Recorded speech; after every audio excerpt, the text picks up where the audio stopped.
semuanya, shalom.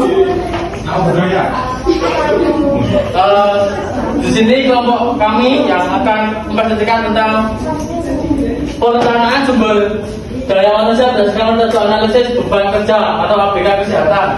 Kelompok kami mendirikan dari 4 anggota. Yang pertama ada Deska nggak bisa hadir karena sakit. Yang kedua ada Erika, dan ketiga ada Nadia, dan terakhir ada saya. Monggo bisa langsung dimulai. Baik, saya akan menyampaikan materi apakah itu SDMK.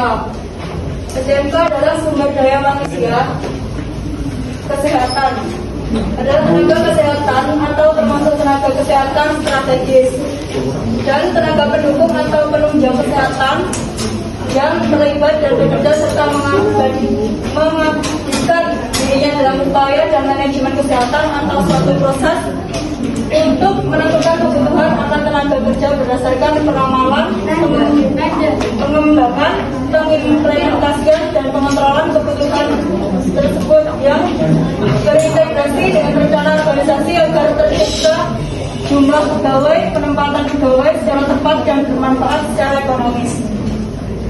Tujuan perencanaan SDMK.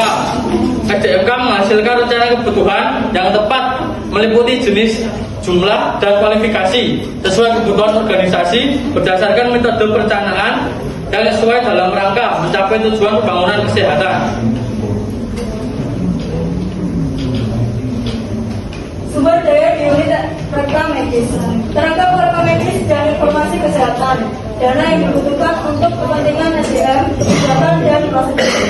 Fasilitas yang harus ada di ruang kerja instalasi rekam medis, ruang pendaftaran, ruang penyimpanan, dan ruang pengolahan rekam medis. Basis data untuk menghitung kebutuhan metode SDMK. Yang satu, jenis dan jumlah SDMK. Yang dua, jenis pekerjaan, meliputi tugas pokok, uraian tugas penunjang dan uraian. Yang ketiga, tugas capaian atau cakupan program atau program KIA atau KP. Program counseling, program gizi masih, capaian rawat inap, pencapaian rawat jalan, dan lain-lain. Selanjutnya, tahapan metode ABK. Yang pertama, metode daftar pertanyaan nantinya bisa diaplikasikan menggunakan cara penyusunan daftar pertanyaan terbuka mengenai uraian tugas tiap karyawan atau pegawai atau pemegang jabatan dalam instalasi. Yang kedua, metode wawancara adalah metode yang akan dipakai untuk wawancara tiap karyawan atau pegawai atau pemegang jabatan dalam instalasi. Yang ketiga, metode pengamatan. Pengamatan langsung instalasi akan melakukan analisis hanya menggunakan pengamatan saja. Ini ada langkah-langkah untuk menghitung ABK. Yang pertama, menetapkan vaskes dan jenis SDMK.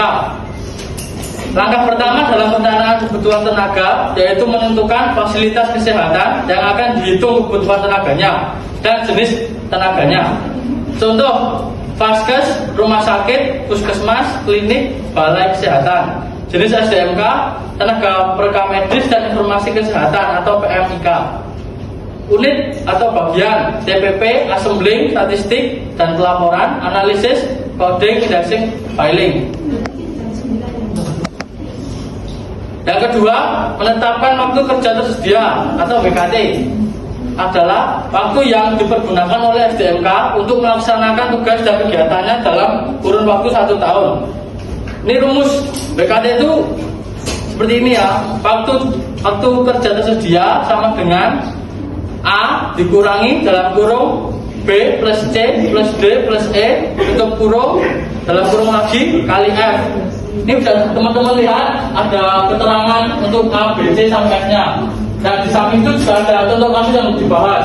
Dan teman-teman lihat dulu dan pahami.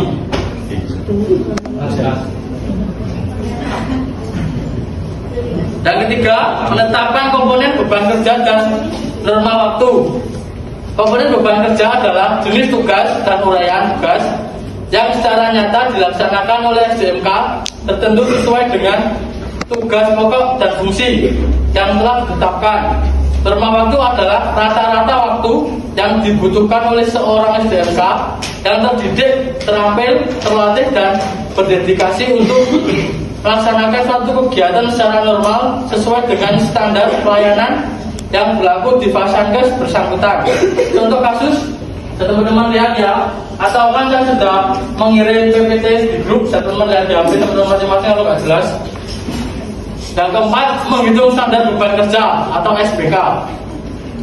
Standar beban kerja adalah volume atau kuantitas pekerjaan selama 1 tahun untuk tiap jenis SDMK. SBK untuk suatu kegiatan pokok disusun berdasarkan waktu yang dibutuhkan untuk menyelesaikan setiap kegiatan. Rata-rata waktu dan norma waktu dan waktu kerja tersedia yang sudah ditetapkan. Rumus yang dibahas standar beban kerja adalah seperti ini teman-teman. SBK sama dengan waktu kerja tersedia atau WKT dibagi dengan norma waktu per kegiatan pokok. Ini contoh kasusnya, teman-teman lihat. Langkah kelima selanjutnya adalah perhitungan standar tugas penunjang per institusi atau Fasankes. Standar tugas penunjang atau STP adalah tugas untuk menyelesaikan kegiatan-kegiatan baik yang terkait langsung atau tidak langsung dengan tugas pokok dan fungsinya yang dilakukan oleh seluruh jenis SDMK.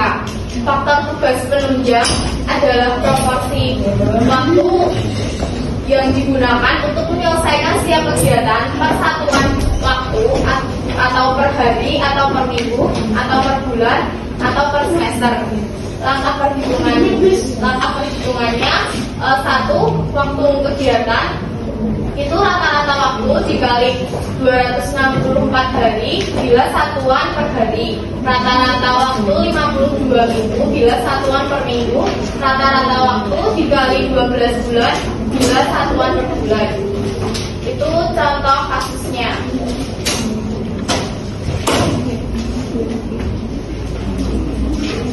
Langkah selanjutnya atau langkah terakhir yaitu menghitung kebutuhan standar sumber daya manusia kesehatan atau SDMK. Data dan informasi yang dibutuhkan untuk menghitung SDMK yaitu data yang diperoleh dan langkah-langkah sebelumnya yaitu waktu kerja tersedia atau WKT, standar beban kerja atau SBK, standar tugas penunjang atau STP, data capaian atau cakupan tugas pokok dan kegiatan tiap fasilitas dalam kurun waktu 1 tahun. Rumus kebutuhan SDMK sebagai berikut. Kebutuhan SDMK sama dengan capaian 1 tahun dibagi standar beban kerja dikali STP. Ini contoh kasus yang diambil.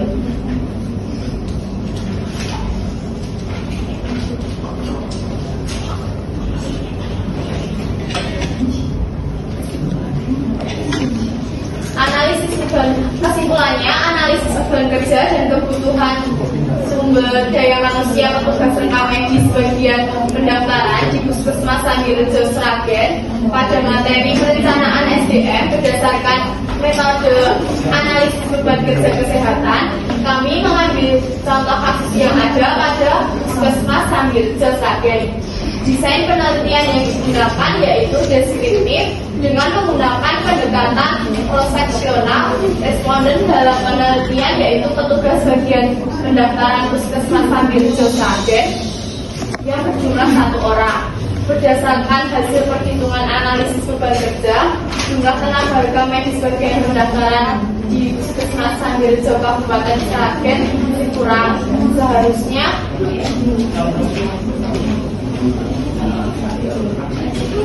Seharusnya jumlah petugas reka medis bagian pendaftaran berjumlah 2 orang. Namun di Puskesmas Sambirejo hanya ada 1 orang. Oleh karena itu sebaiknya petugas pendaftarannya ditambah lagi.